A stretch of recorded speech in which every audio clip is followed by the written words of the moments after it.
Let's talk about the severe weather ingredients that we have in play that's coming together for this evening and for tonight. You definitely notice the rich, humid air that's in place. Gulf moisture has definitely returned. Instability, not always driven by the daytime heating or the sunshine, but even just warming of the temperatures.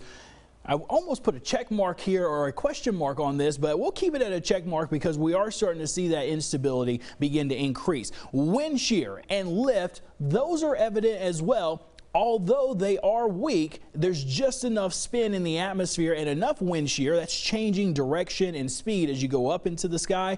That will increase the risk of these stronger thunderstorms. Here's a closer look. Here's the main upper level system, and that's why the storms that are in Oklahoma right now are lifting to the north and to the northeast. But this area of red and yellow, that represents the spin, and that's why we're seeing the storms over southeast Texas going to gradually lift northward. That's what we're going to see with the first round of rain, and then more storms will pick up later tonight out in west central Texas and then work their way toward us by the late evening and the overnight hours. The available energy, the instability in the atmosphere, yeah, it has begun to pick up just a little bit more. The strongest instability right now is really noted across deep East Texas. That's why we anticipate the storm chance to increase first in our southern counties in the next few hours. Our sky view camera from Tyler showing that we have a mainly cloudy sky, but it is air you can wear on this Tuesday afternoon. Temperatures warming up, mid-70s, already now at 80 in Henderson. We're about to make it to 80 in Crockett and Lufkin. Hemphill, you're already at 80 degrees,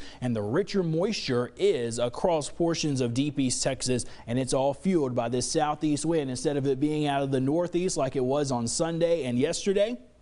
Now that wind out of the southeast helping us see more humidity in the air. Let me show you live Viper radar once again.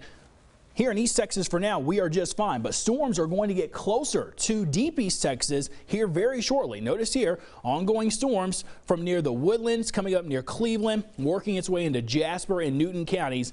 All of this is lifting northward, so I do anticipate storms within the next hour to 90 minutes for Houston County, Angelina, Nacogdoches, San Augustine, and Sabine County. That storm complex, that will be the main one. And then we're watching the storms that are back in portions of the Metroplex area. I think those will continue to stay off to our north and northwest. So scatter storms increasing very quickly after 1 o'clock.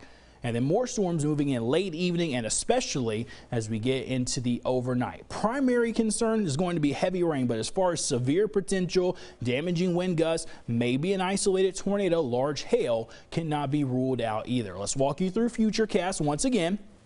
There's 1 o'clock how the storms begin to increase. There's greater instability across our southern counties.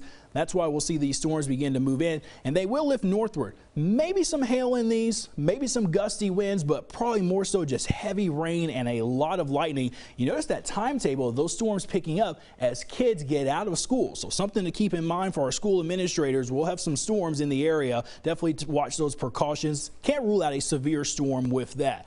The main area, though, is coming in from the west, and that will be moving in. Initially, a big bow segment that will support the damaging wind threat, and then heavy rain will continue into the overnight and progress on into our Wednesday morning, tomorrow morning, promising to be wet as well.